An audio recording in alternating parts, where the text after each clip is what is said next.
Seguimos hablando de la séptima trompeta y esta es la octava parte y final de la séptima trompeta. A Moisés solo se le permitió ver de lejos esa tierra prometida porque cometió un error al no darle la gloria a Dios cuando le dio al pueblo de beber. Veamos el libro de Números capítulo 20 versículo 10.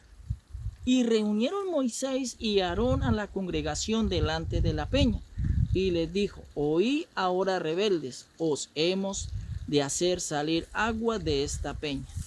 Versículo 12. Y Jehová dijo a Moisés y a Aarón: por cuanto no creísteis en mí para santificarme delante de los hijos de Israel, por tanto no meteréis esta congregación en la tierra que les he dado. Ahora veamos Deuteronomio capítulo 32 versículo 38. Ese mismo día Dios le...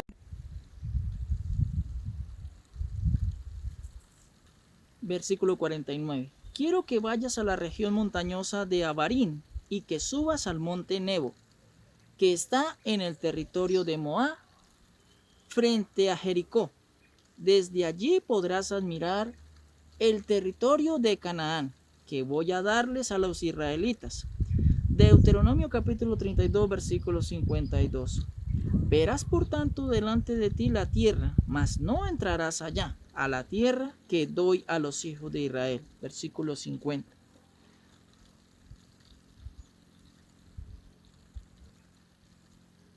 Allí, en el monte Nebo, morirás y serás enterrado como fue enterrado tu hermano Aarón, cuando murió en el monte Hor. Veamos lo mismo.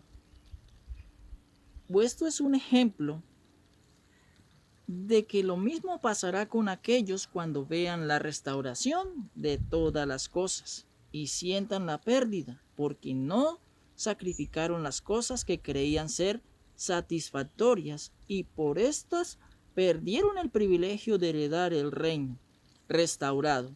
Por lo tanto, sacrifico estas cosas porque delante de mí hay una promesa de reino y sigo luchando por alcanzarlo para recibir como recompensa la vida eterna. Con Dios las cosas no son fáciles. El apóstol Pablo lo dice en la carta a los Romanos capítulo 7 versículo 24. Miserable de mí, ¿quién me librará de este cuerpo de muerte? Si no sacrifico las cosas del mundo y los deseos de mi carne, no voy a alcanzar la promesa de la vida eterna. No es fácil. Cuando la tierra sea restaurada, habrá un juicio. Al terminar el milenio, y en la segunda carta a los Corintios, capítulo 5, versículo 10, dice: porque todos compareceremos ante el tribunal de Cristo.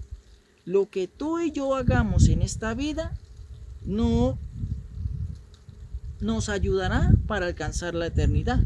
Y si tú no te arrepientes, lamentablemente, no la alcanzarás ante el gran trono blanco.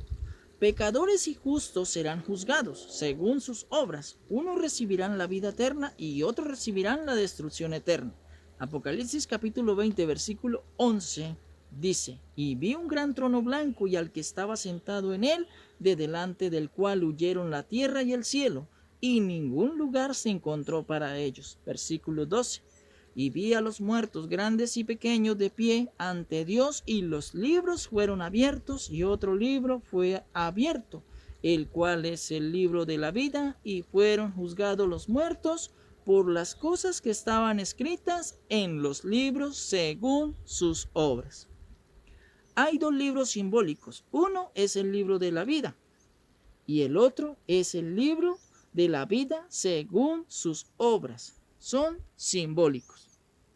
Cuando dice de que van a ser juzgados según sus obras, es porque Dios tiene memoria de lo que cada uno hizo. Y en la primera carta a Timoteo, capítulo 5, versículo 24, dice: los pecados de algunos hombres se hacen patentes antes que ellos vengan a juicio, mas a otros se les descubren después. Todos tenemos secretos y ese día todas las cosas serán puestas ante Dios y Dios juzgará todo aquel que no haya sobrepasado en sus obras con la ley de Dios, es decir, que no alcanzó, será destruido. Después del juicio vendrá la destrucción de los malvados. Apocalipsis capítulo 21, versículo 8, hace una relación de aquellos que serán destruidos. Y dice, pero los cobardes e incrédulos, los abominables y homicidas, los fornicarios y hechiceros, los idólatras y todos los mentirosos tendrán su parte en el lago que arde con fuego y azufre, que es la muerte segunda. Los que nos levantamos en la primera resurrección, la segunda muerte ya no tiene potestad sobre nosotros. Pero los impíos que se levanten en la segunda resurrección verán el reino restaurado, y es allí donde será el lloro y el crujir de dientes, porque serán destruidos por cuanto no creyeron a la palabra de Dios. ¿Qué pasará después cuando los malvados sean destruidos y los justos reciban la vida eterna? Resulta que Satanás es suelto. Recordemos en que Dios no destruye a Satanás cuando comienza el milenio, sino que lo ata para que contemple el reino restaurado, y ya los impíos han sido destruidos. Y el apóstol Pablo dice algo muy importante en la primera carta a los Corintios, capítulo 10, versículo 12. Así que el que piensa estar firme, mire que no caiga. La lucha nuestra es hasta la muerte. La Biblia dice en Apocalipsis capítulo 2, versículo 10, sé fiel hasta la muerte y yo te daré la corona de vida.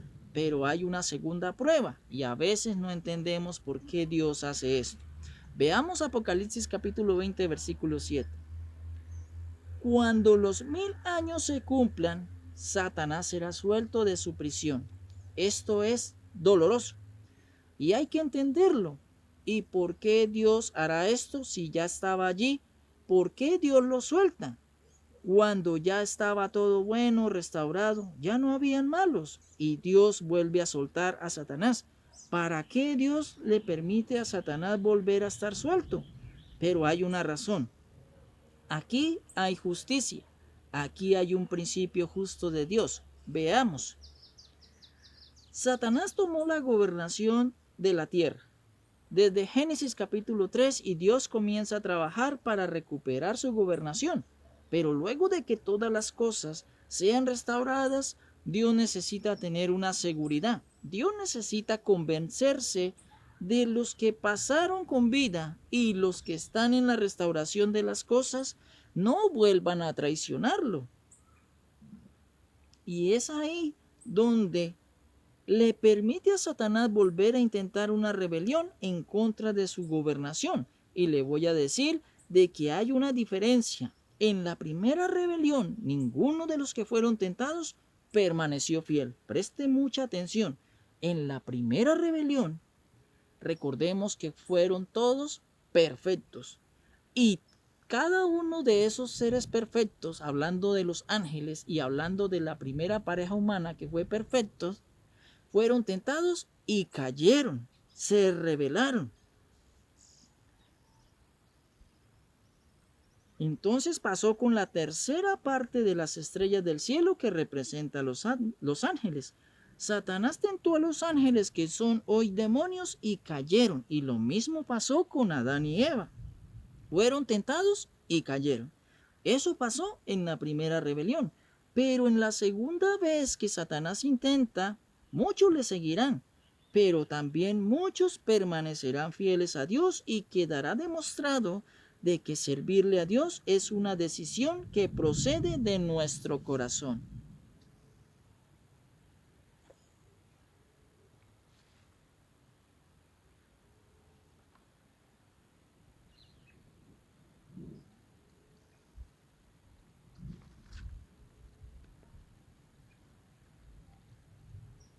Así que Apocalipsis capítulo 20, versículo 8 dice, y saldrá a engañar a las naciones que están en los 4 ángulos de la tierra, a Gog y a Magog, a fin de reunirlos para la batalla, el número de los cuales es como la arena del mar. Imagínense. Todos aquellos que pasaron con vida vuelven a ser engañados y dicen que su número es como la arena del mar, es decir, son muchos. Así que mi amado, preocúpese o preocupémonos, porque como dijo el apóstol Pablo, el que piensa estar firme, mire que no caiga. Los seres humanos somos tan torpes, tan insensatos, y es como una mujer que perdona a su esposo 1, 2, 3, 4, 5, 6 veces a un hombre que no va a cambiar, va a seguir en lo mismo. Satanás nos ha engañado tantas veces de que vendrá otra vez con su cuentico de que mi gobierno es mejor que el de Dios. Dirá, sí, me equivoqué la primera vez, pero esta vez será diferente. Satanás vendrá con los que se rebelaron a rodear a los que son fieles. Pero Apocalipsis capítulo 20, versículo 9 dice, y subieron sobre la anchura de la tierra y rodearon el campamento de los santos y la ciudad amada y de Dios. Descendió fuego del cielo y los consumió. Recuerde, todos seremos probados por Dios. Después de que Satanás haga el intento de nuevamente rebelarse, entonces será destruido. Apocalipsis capítulo 20 versículo 10 dice, y el diablo que los engañaba fue lanzado a un lago de fuego y azufre donde estaban la bestia y el falso profeta y serán atormentados día y noche por los siglos de los siglos. Ya no más diablo. Y los que quedemos, ahí vamos a estar seguros por la eternidad bajo la gobernación del mejor de todos los gobernantes, que es Jehová, nuestro Dios, el Todopoderoso. Veamos, desde que Jesucristo toma el reino, primero se eliminan los gobiernos humanos. Durante el milenio se restaurarán todas las cosas. Al final del milenio surgirá la segunda resurrección, habrá el juicio y se eliminarán a los malos. Después que se eliminan a los malos, se eliminará a Satanás, juntamente con los que quieren hacer rebelión nuevamente, porque traicionaron nuevamente a Dios y serán eliminados en el lago con fuego y azufre. Ahora falta un enemigo que falta por eliminar, y el postrer enemigo que falta eliminar es la muerte. Pero ¿por qué desde el principio no se eliminó la muerte antes de Satanás? Por la siguiente razón, de que Dios necesitó la muerte para eliminar a Satanás. Solo hasta que no se eliminaron a todos los malos, incluyendo a Satanás, ahí sí se eliminará la muerte. Y ahí sí no moriremos jamás. En la primera carta a los Corintios, capítulo 15, versículo 28, dice, pero luego que todas las cosas le estén sujetas, entonces también el Hijo mismo se sujetará al que le sujetó a él todas las cosas, para que Dios sea todo en todos. Y el versículo 24 dice, luego el fin, cuando entregue el reino al Dios y Padre, cuando haya suprimido todo dominio, toda autoridad y potencia. ¿A qué vendrá Jesucristo en su segunda venida? A tomar lo que es suyo. A nosotros, ¿para qué nos tomará? Para que vayamos al reino de los cielos. Y habrá la primera resurrección y subiremos a las nubes. Allí habrá unas bodas con Cristo y la iglesia. Y recibiremos el reino y reinaremos con Cristo 1000 años. Al principio del reinado se quitarán a los enemigos humanos, los gobiernos y Satanás será atado. Pasarán 1000 años y todas las cosas serán restauradas. Al final de los 1000 años habrá la segunda resurrección, el juicio ante el gran trono blanco y Satanás será nuevamente suelto. Traman nuevamente una rebelión y tristemente muchos irán en pos de él, no por mucho tiempo porque Satanás va a ser eliminado. Y después de que Satanás sea eliminado, quedará un enemigo por destruir, quien es la muerte. Y lo más glorioso, Jesucristo le devolverá la gobernación a su Padre y el Rey de Reyes, el único soberano, reinará para siempre. Aleluya. Que la palabra de Dios corra y sea glorificada.